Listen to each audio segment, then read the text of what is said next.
The resonance chamber smelled like ozone and old decisions. Mara Voss noticed this the moment the entry panel slid shut behind her. That particular combination of recycled air, charged metal, and something faintly chemical that reminded her of hospital corridors. She had spent enough time in hospitals to recognize the smell immediately, and she did not enjoy the association. The chamber itself was a wide, oval room with floors made of something dark and reflective, almost like looking down into still water. The walls curved upward in rings of pale silver, interrupted every few meters by inlaid sensor arrays that blinked with soft amber light. At the center of the room sat a single chair, low-backed, contoured for approximately no species Mara had ever met, and surrounded by a halo of thin silver arms holding neural interface nodes like a mechanical crown waiting to be worn. Above her, behind a curved stretch of observation glass, 3 tiers of alien cadets stood in formation. She counted approximately 90 beings before she stopped because the number was not helping her composure. Quarren officers in their deep gray flight suits, Thalessi cadets with bioluminescent markings dimmed to formal neutrality, a cluster of Vorath soldiers standing so still they looked sculpted, and others she did not have names for yet, watching with various arrangements of eyes and calm. Mara kept her hands loose at her sides. She was not tall, not imposing, not physically remarkable by any standard the Academy used to evaluate cadets. Brown skin, dark eyes, short hair pulled back without ceremony, a plain cadet uniform with the small gold triangle on the left collar that marked her as Earth Division. She looked, by most alien assessments she had overheard, like someone who had wandered into the wrong building and was too polite to mention it. Those assessments had been wrong repeatedly. She had stopped correcting them. Cadet Voss. The proctor's voice came from a panel near the far wall, formal and recorded. You are entering a controlled resonance evaluation under the supervision of Senior Examiner Drel Ouhan. The examination will assess cognitive stability, emotional architecture, memory integrity, and response to directed psychic pressure. Do you understand the parameters? I understand them, Mara said. I have questions about the chair. A pause. The chair is standard neural interface furniture. It looks like it was designed to make the experience worse on purpose. Another pause, longer this time. Do you consent to the evaluation? Mara looked at the chair, then at the neural interface crown waiting above it, then at the observation tier where 90 alien cadets were watching a human stall for time in a psychic examination room. Yes, she said. Let's get it over with. She sat down. The chair was exactly as uncomfortable as it looked. One of the neural technicians, a Velhari junior staff member with pale violet skin and careful hands, approached and fitted the interface nodes to her wrists and temples with professional efficiency. Mara held still. The nodes were cold. The halo of silver arms descended slowly until the crown of the apparatus rested just above her skull without touching it, humming at a frequency she could feel in her back teeth. Examiner Drel Ouhan entered. From the far side of the chamber, Mara had read the file. Everyone read the file before a resonance evaluation, the same way people researched weather before walking into a storm. Drel Ouhan was Velhari, a species that navigated social structures through psychic surface reading the way humans navigated roads through sight. Not telepathy in the dramatic sense, not full mind reading. More precise than that, and in some ways more dangerous. Velhari examiners could locate the emotional architecture of a mind, find its load-bearing walls, its weight-bearing joints, and apply pressure at exactly the points most likely to cause structural failure. Drel had been doing this for 31 years. She had evaluated over 2,000 cadets across 12 species. 43 had requested early disconnection. 11 had required psychological support afterward. None had made her stop first. She was not physically threatening. Medium height for a Velhari, which meant slightly taller than Mara, with the characteristic silver-gray skin of her species and eyes the color of deep ice. Not blue, not quite. White, something between them that had no comfortable name in any human language Mara knew. She moved with the economy of someone who had learned long ago that stillness communicated more than motion, and she studied Mara the way a geologist studied a cliff face, looking for the fault lines. Human, she said. Not dismissive. Clinical. Velhari, Mara replied, in the same tone. Something shifted in Drel's ice-pale eyes. Not warmth, interest. You are not frightened, she said. I'm frightened, Mara said. I'm just not performing it for you. In the observation tier, a Quarren officer leaned slightly toward the cadet beside him. This was already different from the standard opening. Drel moved to the interface panel beside Mara's chair and placed one long-fingered hand against the contact surface. I am going to enter your surface cognition first. I advise you not to resist. With deliberate mental noise. It is not effective, and it makes the process longer. I wasn't planning on noise, Mara said. Most cadets generate it anyway. A stress response. I'm aware. Mara settled back against the chair, which did not improve. I've had a lot of practice not generating noise when I'm afraid. Drel looked at her for a moment. That is either impressive discipline or a warning sign. Probably both, Mara admitted. I come from a complicated family. The interface lights brightened. The halo above Mara's head began to glow in slow, measured pulses. Her heartbeat appeared on the chamber display, elevated, controlled, the rhythm of someone running a race at a careful pace. Drel entered. The first thing she found was quiet, not emptiness. Velhari examiners knew the difference between a quiet mind and a silent one. Empty minds were rare and usually concerning. Silent. Minds were minds that had learned to manage their own volume. Mara Voss's mind was silent in the second sense, organized not by the elegant crystalline structures of Quarren cognition or the flowing network patterns of Thalessi thought, but by something more like scar tissue. Not damaged. Adapted. A mind that had learned which thoughts to keep at the front and which to file away because carrying everything equally was not sustainable. Drel moved through the surface layer carefully. She found professional assessment, Mara cataloging the room, the chair, the observer positions, the distance to the exits, the likely sequence of the examination. Not paranoia, situational habit. She found dry humor sitting close to the surface like a thin layer of insulation over something warmer. She found fatigue, the long-term variety, the kind that did not come from one bad night, but from years of sleeping too lightly in rooms that were not quite safe.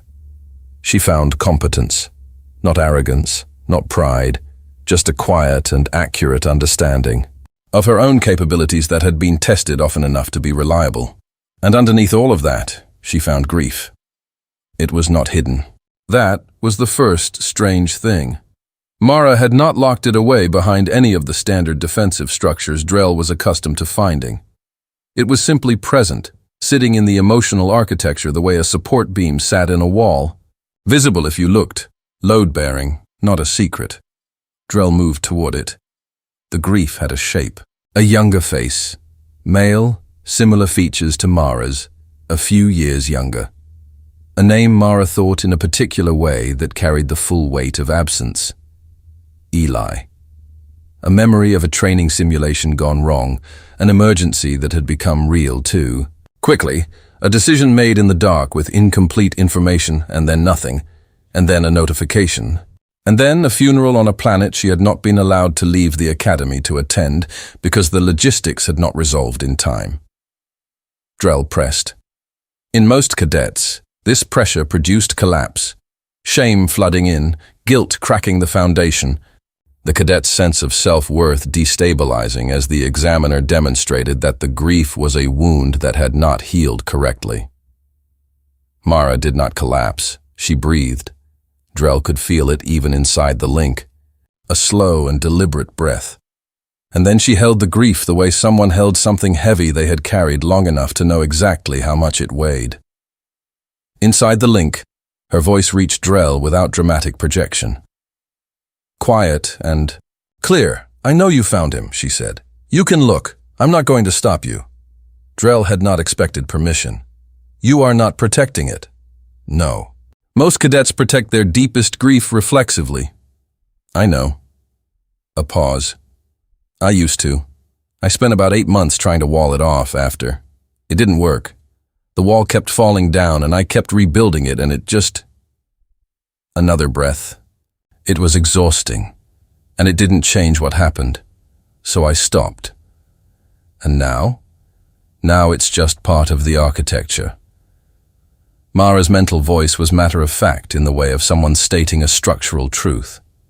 Eli is part of how I'm built now. Pressing on him doesn't break me. It just tells me you found the part that hurt most. Drel stood in the memory of Eli's face, borrowed through the neural link, and for the first time in a very long interview career, she was not certain what kind of pressure to apply next. She went deeper. The personal memory layer gave way to the emotional foundation beneath. And Drel followed the descent with the trained precision of 31 years, moving past grief and fatigue and quiet competence, looking for the thing underneath all of it, the inherited pattern, the species. Memory, the ancient ground on which the individual mind was built. She had done this with Quran cadets and found the ancestral memory of stellar navigation, deep instincts of orientation and hierarchy. She had done it with Thalessi cadets and found the memory of symbiotic connection, the species' deep terror of isolation. She had done it with Vorath soldiers and found the pack instinct so old it predated language, running like bedrock beneath everything individual. She pressed beneath Mara Voss and reached for the bedrock of human memory. She found a door she had not expected, not elegant, not crystalline or flowing or geometrically satisfying. The door beneath Mara's individual mind was made of something rough and old and very, very dense, and it did not look like a weakness waiting to be exploited. HFY looked like it had been tested before, many times, by things considerably more serious than a neural examiner in an academy chamber. Mara's voice reached her from above, stripped of all performance for the first time since she had entered the room. "Examiner," she said carefully. "I told you about Eli because that's mine to share, but I'd ask you to think before you open that one." Drel had never been asked to think before opening a door. She had also never encountered a door quite like this one. She pressed her hand against it and felt the door press back, not with aggression, not with panic, with the patient, immovable resistance of something that had been holding weight for a very, very long time. Above them both, in the silence of the observation tier, 90 alien cadets had stopped breathing, and the door opened. Cold came first. Not the controlled chill of the Academy's climate systems, not the measured temperature of deep space. This was a different cold entirely, the kind that lived under open sky on a planet with no insulation between its surface and the indifferent dark above it. Drel felt it in the link the way you felt the memory of cold, not in skin, but in the understanding of what cold meant to a creature that was not built for it and survived it anyway. She saw fire. Small fires. Desperately small fires surrounded by darkness that stretched in every direction without apology. Around the fires were shapes, human shapes, huddled close, not because they trusted each other in any organized or philosophical sense, but because the cold did not care about individual dignity and warmth required proximity. She saw faces that predated every language she had ever studied, watching the darkness beyond the firelight with eyes that knew something was watching back and tending the flames anyway. The fires went out sometimes. She saw that too. Wind, rain, exhaustion, despair, the simple arithmetic of fuel consumed and not replaced. She saw humans sit in darkness that should have ended them, and then, unreasonably, irrationally, with no tactical justification whatsoever, she saw them find more fuel, build the fire back. Not once, not twice. The repetition was what startled her. The sheer number of times the fire had gone out and been rebuilt, across timelines and geographies so vast they blurred into a single statement of unreasonable intent. "We are not done." Drel moved through the ancestral memory carefully now, without the clinical aggression she had brought to Mara's personal grief.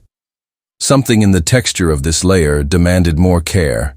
She saw oceans, not peaceful oceans, Oceans crossed in vessels so inadequate for the task that the only rational assessment was that the humans who built them had not fully understood the odds, or had understood them and crossed anyway. She saw mountains crossed on foot. She saw deserts navigated by starlight. She saw disease move through communities like a slow catastrophe, and she saw humans develop over generations the collective habit of walking into the rooms where the sick were and attempting to help, even without the knowledge to do it effectively, because something in the species had decided that the attempt was required regardless. She saw wars. Many wars. Wars that made the Vorath's ancestral pack violence look almost organized by comparison.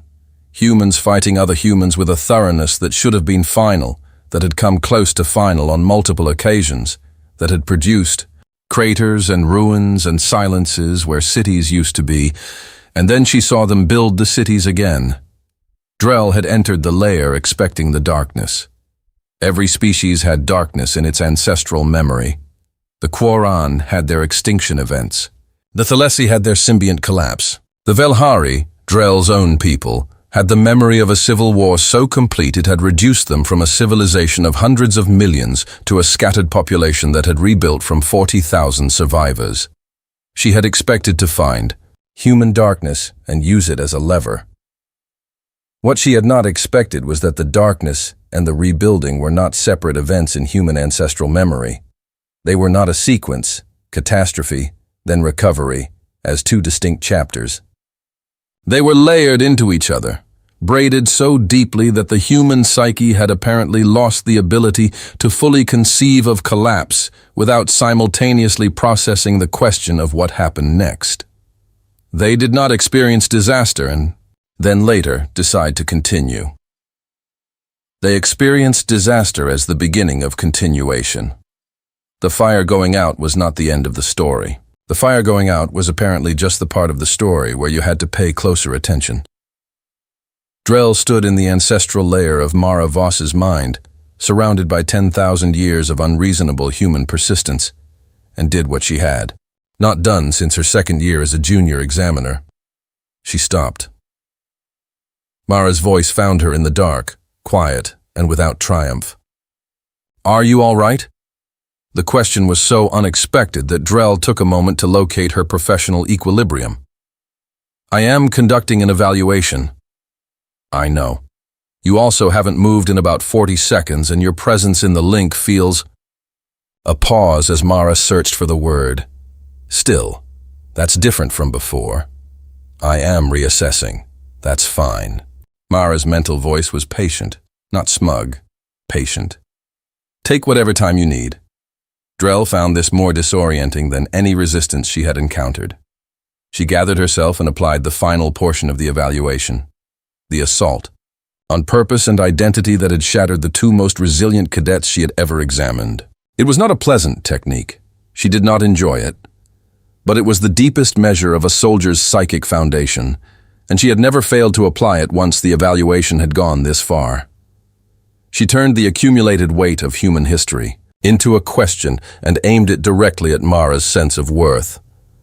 "After all of that," she said, her examiner's voice sharpening back to its practiced edge, "after every fire rebuilt, every ocean crossed, every ruin occupied and reconstructed, your species arrives here.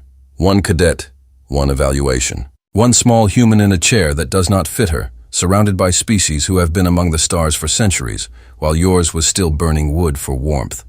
Tell me, Cadet Voss, what exactly do you imagine you contribute to all of this?" "It, though," was the question that broke cadets. The accumulation of history pressed into a single point of smallness. Every Vorath who had ever confronted it had answered with rage, which was easy to redirect into shame. Every Quoran who had faced it had answered with credentials, which she could then dismantle systematically. Even the most resilient cadets she had evaluated had stumbled here, because the question was not asking what they had done, it was asking what they were in comparison to everything that had come before. Mara was quiet for a moment. When she answered, it was not with rage or credentials. "Nothing more than what the first person who rebuilt the fire contributed," she said. Which was just the fact that the fire existed the next morning when it needed to. Drel processed this. You claim equivalence with your ancestors' survival. No. Mara's voice was careful and clear. I claim continuation. I'm not the first person who was afraid and kept going anyway. I'm not the bravest or the strongest. I'm just next. I'm the next one. And whatever comes after me will be the next one after that. A pause. That's not smallness. That's how it works. In the observation tier, the silence had achieved a particular quality. Drel was distantly aware of it through the edges of the link, the psychic surface awareness her species never fully deactivated. 90 minds above her, very still, processing something they had not expected to process today. She attempted one more angle, a direct confrontation with failure. Eli's death reframed as evidence of inadequacy. The accumulated human history reframed as repeated trauma that should have produced a broken species rather than a persistent one. You have failed, she said. Precise and cold. Personally, and as a species, your history is not a testament to strength. It is a testament to repetition without learning. You make the same mistakes, suffer the same losses, and rebuild the same structures that will eventually fail again. This is not resilience. It is a loop. Mara took her time answering. When she did, Drel could feel that she was choosing words the way a careful architect chose materials. My brother died, Mara said. I will not pretend that was survivable in any clean sense. There is no version of that where I say it made me stronger and mean it in a comfortable way.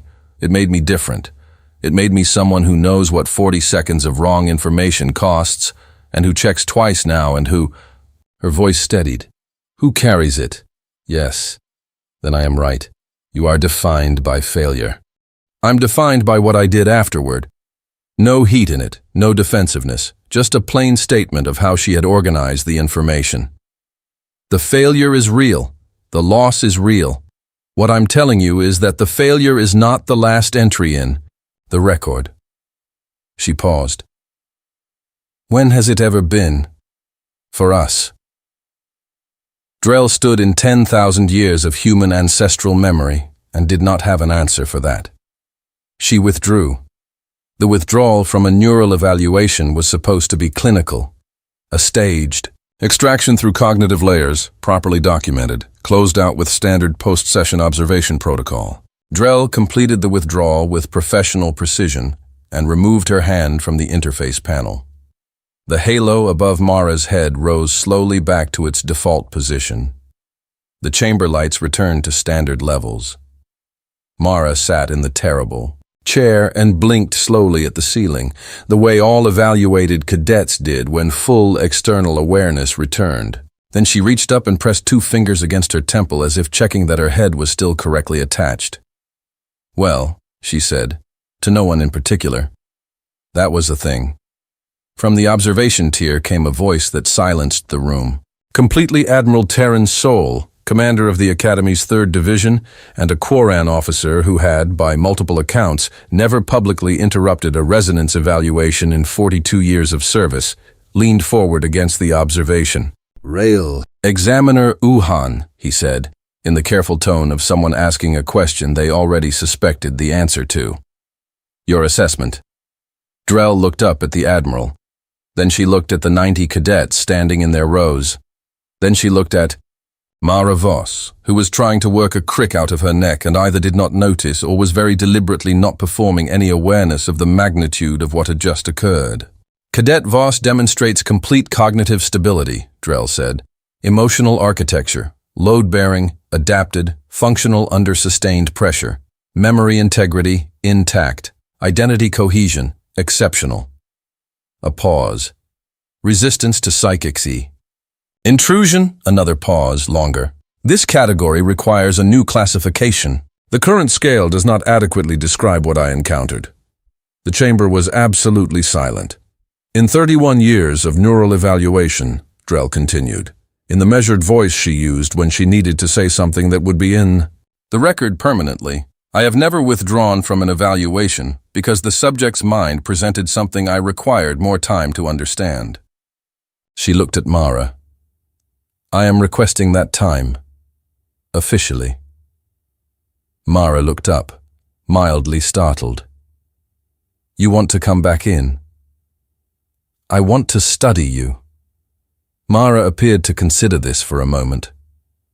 I would like that in writing, and I want it clearly stated, that you're studying my psychological resilience and not my chair tolerance, because I have genuine concerns about the chair. From somewhere in the observation tier, something that sounded remarkably like suppressed laughter moved through the rows of alien cadets like a small, unstoppable wave. Admiral Soul made a notation. That evening, Drel Ouhan opened her session, logged and wrote the following assessment, which would later be referenced in 17 academic papers on human psychological exceptionalism, and read, in slightly modified form, at 3 different interspecies psychology conferences. The human subject did not resist examination. She did not hide, perform false strength, or deny vulnerability. She held what was painful without requiring it to be painless. She demonstrated no confusion between the weight of experience and the definition of self. She located the difference between what has happened to her and who she has decided to become, and she maintained that distinction under direct psychic pressure without any apparent effort to perform resilience, which suggests the resilience is structural, not strategic. Most significantly, when I reached the ancestral layer and confronted the accumulated record of human suffering, I expected to find evidence that the species had been damaged by it. I did not find damage. I found a people who have had their fires extinguished so many times that they appear to have developed, somewhere deep in their shared memory, an automatic relationship with the dark. Not comfort with it, not preference for it. Simply the functional acceptance that darkness is a condition of fire, and fire is worth rebuilding. I entered this evaluation to measure a cadet. I am not certain that is what I measured. Further study required. Urgently.